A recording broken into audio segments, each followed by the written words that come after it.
Um grande abraço para quem é inscrito no Gil Shows no YouTube e também um grande abraço para quem não é inscrito. Se inscreva no Gil Shows.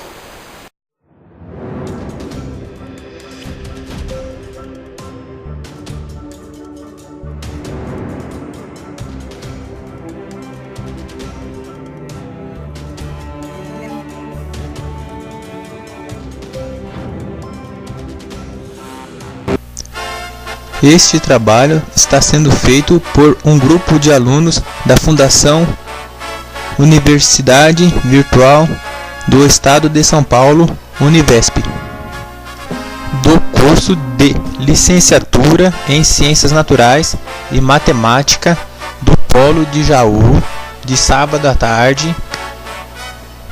Grupo Amarildo, Arlindo Tadeu, Cíntia Giovana, Gilson e Lauriberto.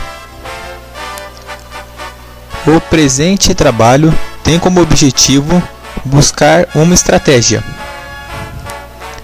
através da elaboração de um protótipo que envolva os alunos do ensino médio de uma escola pública de Jaú, baseado na obra Jardim da Infância de Lia Mena Barreto, que observa cadeiras destroçadas e queimadas ordenadas de maneira circular. A metodologia foi o Design Thinking. É para trabalhar com vocês como que a gente pode utilizar o Design Thinking dentro da área educacional. Trabalhar, fica aberto 24 horas por dia. Se o time está focado em resolver um problema, ele pode ir na escola. Muitas ferramentas, né, para o quê? Para conseguir prototipar e tangibilizar as ideias da equipe. A gente tem que confiar no processo. É importante ter um processo para a inovação. E o processo, ele começa do mundo concreto. A gente tem que fazer uma coleta de dados, depois a gente volta para o mundo abstrato, que é o escritório, e a gente faz análise e síntese. Eu vou abordar com mais detalhes depois esse processo. Mas o importante é dizer que não é um processo linear, ele é um processo caótico. Tá? Mas a gente tem que confiar no processo. Colaboração, também muito importante. Design e inovação são fenômenos sociais porque acontecem na interação dos contextos sociais. Também é sobre o trabalho em equipe, que a gente já falou da diversidade. Tá? E hoje em dia as organizações estão à procura das pessoas que têm o perfil T. Ou seja, cada membro da equipe tem um profundo conhecimento num campo, ele tem um conhecimento muito forte, por exemplo, um engenheiro, ou um administrador, ou um biólogo que faz parte da equipe, mas ele também tem que ter a capacidade de conversar com as outras pessoas e de ter uma abordagem holística para poder melhorar a comunicação dele. E a importância da tangibilização das ideias, né? Então, fazer protótipos, podem ser desenhos ou pode ser usando material barato, algo que tangibiliza a sua ideia.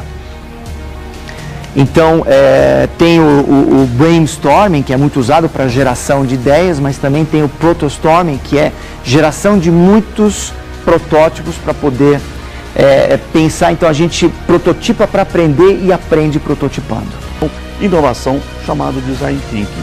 Então, um pouco isso que eu vou trabalhar com vocês e retomo um pouco alguns exemplos dentro de alguns instantes. Conceitualmente, o Design Thinking, como a gente está vendo aqui, é uma metodologia que integra colaboração multidisciplinar e iterativa à criação de produtos, sistemas e serviços inovadores com foco no usuário final.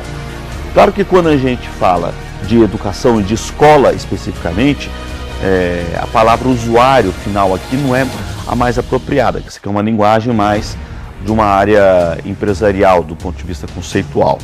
Mas eu posso pensar no aluno como aquele que é o usuário final do processo educativo, se eu quiser fazer uma primeira analogia para vocês entenderem ao que eu estou me referindo. Essa é a perspectiva dessa aula sobre Design Thinking e educação, e eu espero que com o passar do tempo isso vai ficando cada vez mais claro de como que a gente pode utilizar isso no nosso próprio curso da Univesp e ao mesmo tempo utilizar isso dentro de sala de aula no dia a dia com os nossos alunos, para que eles de fato tenham um papel protagonista na sala de aula. Obrigado e até uma próxima oportunidade.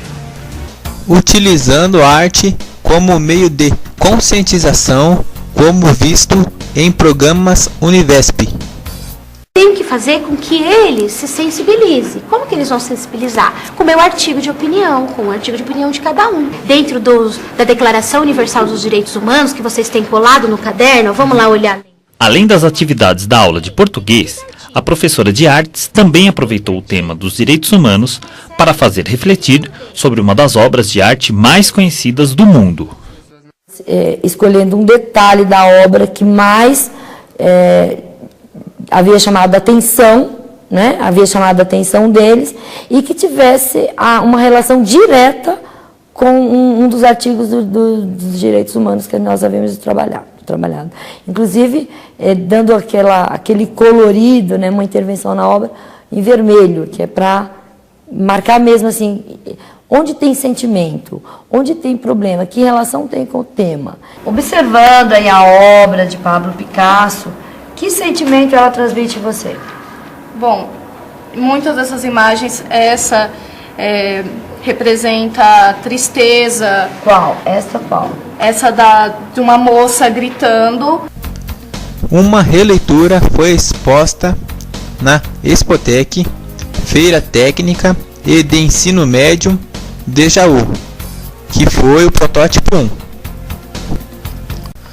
O intuito é alertar sobre a importância da conservação do patrimônio, tornando os alunos multiplicadores, levando e aumentando a mensagem de cuidar bem dos objetos da escola para as escolas da cidade e região, e que tomara que cresça. Assim, sucessivamente, geograficamente, com os alunos e outras pessoas mais conscientes da necessidade da conservação do patrimônio público escolar, considerando que o problema não se mostra evidente, não havendo casos de carteiras, cadeiras quebradas ou depredações na escola pública, que é considerada modelo e referência na região na qual trabalhamos. Surge a necessidade de capacitar os alunos como conscientizadores de outros alunos de outras escolas que tenham esses problemas. Assim, lutando contra o estigma de que escolas públicas destroem o patrimônio público delas. Flagrante de violência em escola. Alunos depredaram a sala de aula num colégio público de Brasília. Na imagem, o aluno faz força para quebrar a cadeira e consegue, e começa a arrastá-la. Tudo isso com um professor na sala. Alunos afirmam que o vandalismo não é novidade. Já quebraram portas, deixa eu ver, lâmpadas, mesas também. O adolescente estuda nesta escola pública. Ele tem 15 anos e faz a 5ª série pela 3ª vez. Além da cadeira quebrada, um grupo de alunos também brigou durante a aula. O professor se afastou da confusão. Muitas vezes a gente se intimida enquanto professor de ir, uma palavra mais dura com o aluno, com medo daquela mesma cadeira ser arremessada no professor, que não seria nenhuma novidade, infelizmente. A violência que cerca a escola foi testemunhada por nossa equipe. No momento em que chegamos ao local, fomos ameaçados por 2 jovens em uma bicicleta. Eles disseram que era para todos irem embora e que se ficássemos, iriam atirar. A gente saiu e voltou em seguida, acompanhado por policiais militares. Só aí conseguimos fazer a reportagem. Achei um absurdo esse dia, né? Muito ruim isso pra escola. Olha, nesses dias em que milhões de estudantes brasileiros começam, né, o ano letivo, vale a pena ver como é que as escolas do Japão recebem os alunos novos. A reportagem é do correspondente Márcio Gomes. O gramado nos fundos da escola é um convite à brincadeira e para os alunos um prazer a mais. Afinal, eles cuidam dessa área. E da horta. E dos bichos. A escola Ushioda, na cidade de Yokohama, segue a tradição japonesa. O aluno não aprende apenas matérias, mas também participa da vida escolar. Desde pequeno, hoje a primeira série tem visita. Crianças de um jardim de infância que virão para cá no ano que vem.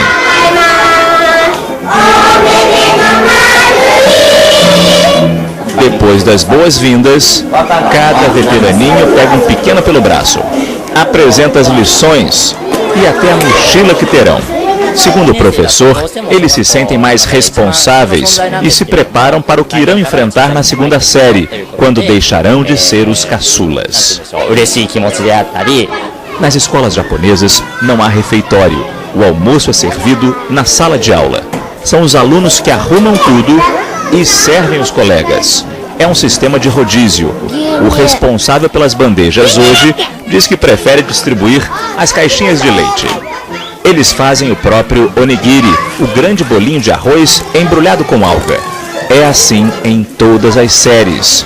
Terminada a refeição, mais trabalho. Hora da limpeza. E repara que não é só passar um paninho, não. Eles mexem em todos os móveis da sala, abrindo espaço para as vassouras, para os panos, e isso porque já tem um outro grupo cuidando dos utensílios que eles usaram na hora do almoço. A professora brasileira conta que ninguém reclama. Então os próprios pais deles, os avós também faziam isso desde pequenos. Faz parte da educação, eles cuidarem do que é deles. É uma tradição que não remete apenas ao passado. E Shuji, ao limpar a pia da escola aos 12 anos, já percebeu isso.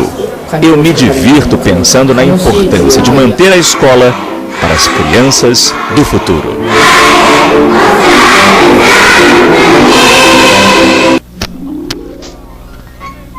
O fishbowl ocorrido foi extremamente positivo, uma vez que foi possível compartilhar experiências, alertando sobre a necessidade de trabalhos em grupo. Atendendo o apontado no fishbowl, o protótipo 2 terá 2 etapas com muito trabalho em grupo. Inicialmente terá uma capacitação interna dos multiplicadores, por meio interdisciplinar, para a formação de multiplicadores, que será dada pela formação de grupos selecionado de alunos do ensino médio e do curso técnico em mecânica. E o prévio conhecimento dos alunos do ensino médio auxiliará na aplicação das palestras de conscientização acerca da conservação do patrimônio público escolar e outras instruções em um ciclo interno de capacitação, que posteriormente replicarão externamente. E, posteriormente, os alunos da escola estudada apresentarão o trabalho em outras escolas, divulgando a importância de cuidar do patrimônio escolar, por meio de realização de debates e colóquios, conhecido popularmente como rodas de conversa.